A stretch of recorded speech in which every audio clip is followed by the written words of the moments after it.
Fala parceria, professor Vareta de novo, para a gente continuar a parte de geologia e geomorfologia caminhando para o final, chegando aí na parte de falar do relevo brasileiro.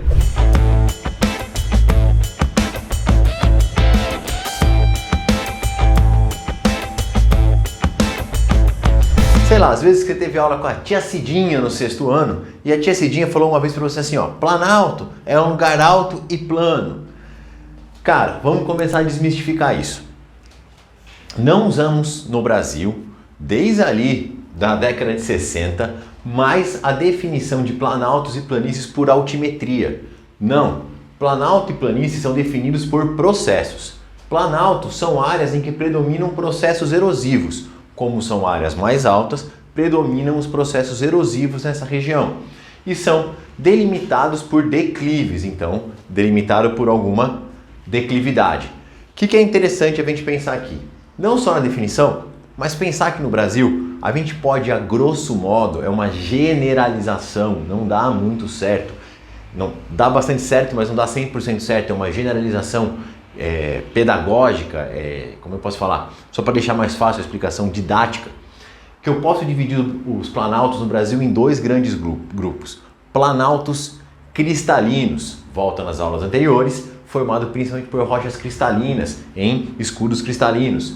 Os planaltos cristalinos, eles vão estar muito mais acidentados, muito mais em formato de serras e com uma maior altitude.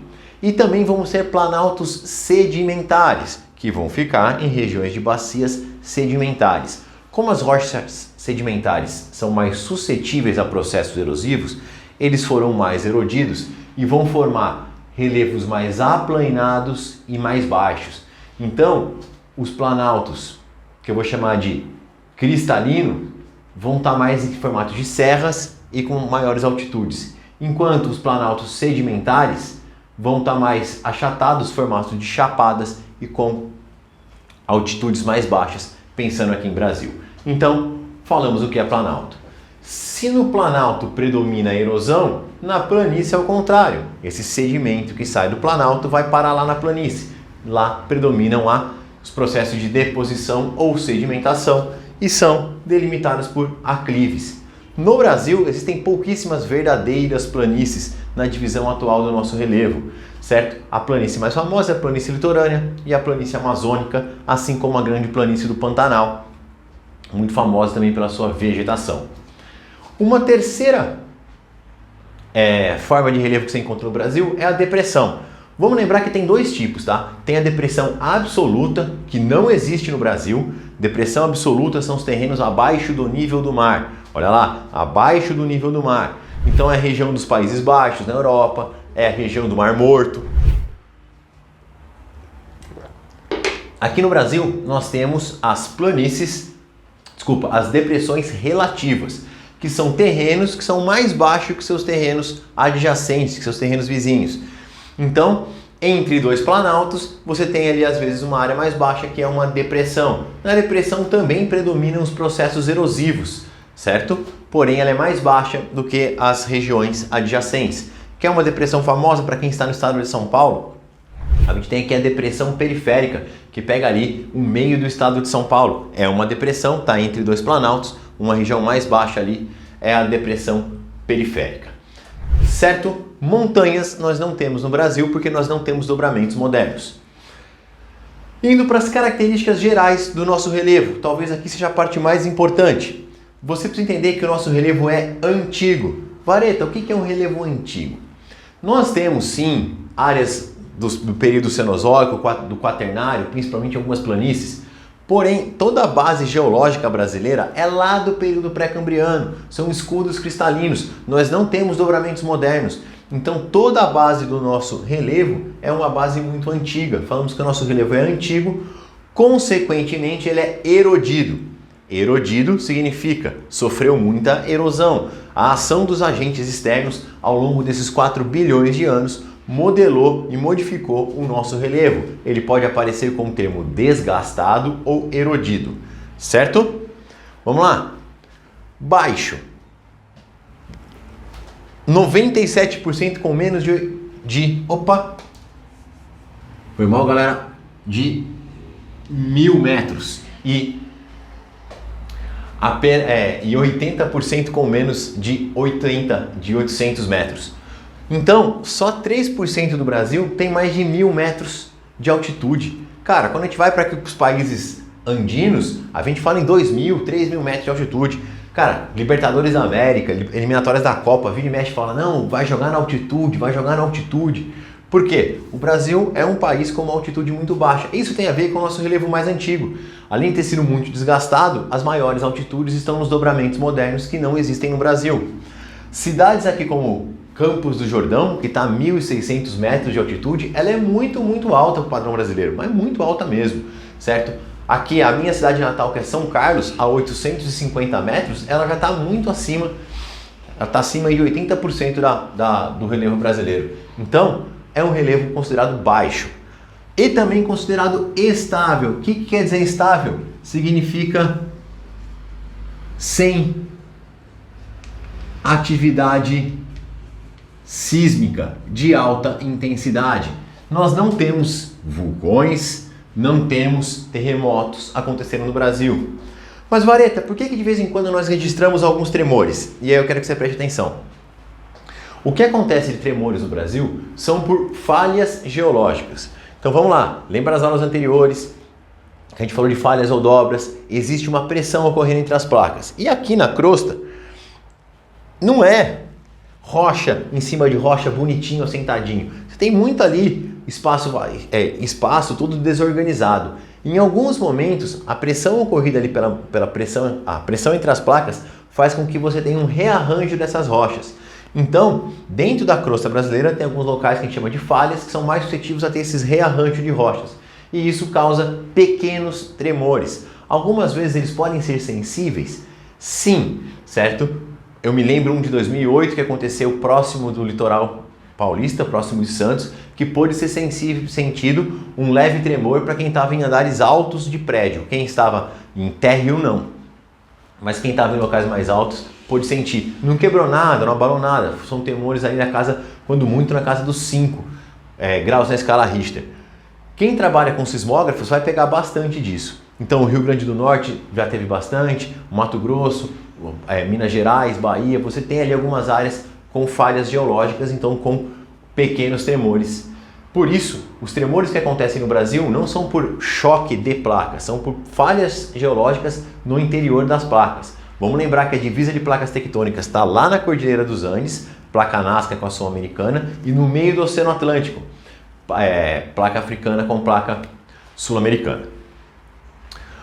Último, predomínio de planaltos e depressões, temos pouquíssimas planícies de verdade. E aqui é legal a gente entrar nas classificações do relevo. Estou deixando no materialzinho para vocês, não sei aonde exatamente vocês baixam, não sei exatamente aqui nessa aula, vocês já baixaram anteriormente. Você vai ter 3 grandes classificações do relevo. Primeiro, a do Haroldo de Azevedo.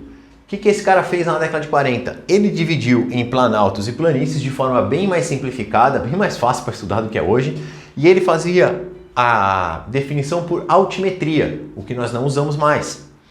Em 1960, o grande Azim Absaber, o que ele fez? Ele criou essa definição por processos, planaltos e planícies, e ele vai fazer uma definição de relevo, uma classificação de relevo um pouco mais complexa que a do Haroldo de Azevedo, mas ainda tranquila para se estudar, baseada em planaltos e planícies, seguindo essa classificação que a gente usa até hoje. Porém, as pesquisas e os estudos foram crescendo e o Jurandir Ross criou a versão que a gente utiliza hoje. Você já deve ter visto que divide o Brasil em 28 formas de relevo, 11 planaltos, 11 depressões e 6 planícies. Ele não só utiliza o conceito de planalto e planície do Absaber, mas ele vai introduzir também o conceito de depressão. Pela primeira vez a gente vai ter as depressões no nosso classificação de relevo. É impossível você querer decorar as 28 formas aonde ela fica e como elas são. Não dá, eu não sei fazer isso. Você sabe uma ou outra só de cabeça e não precisa, certo? Você precisa ter uma noção geral do relevo brasileiro, que eu vou deixar ali para vocês no materialzinho, e precisa saber ler os perfis topográficos, certo? Que foi algo ali que cresceu com a ideia do Jurandir Ross. Um perfil topográfico é você fazer um recorte no relevo e transformar ele num gráfico de altitude. Altitude, e você sai de um ponto A a um ponto B e você vai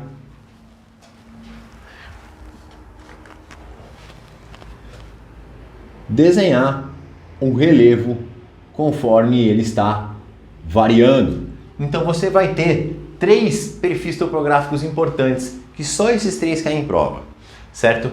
Eu vou colocar um mapa aqui para você olhar e está no material. É o perfil topográfico amazônico, então você vê da onde ele sai, lá de cima do extremo norte, para onde ele desce, e você consegue ver a variação de altimetria a partir daí. Isso é um perfil topográfico.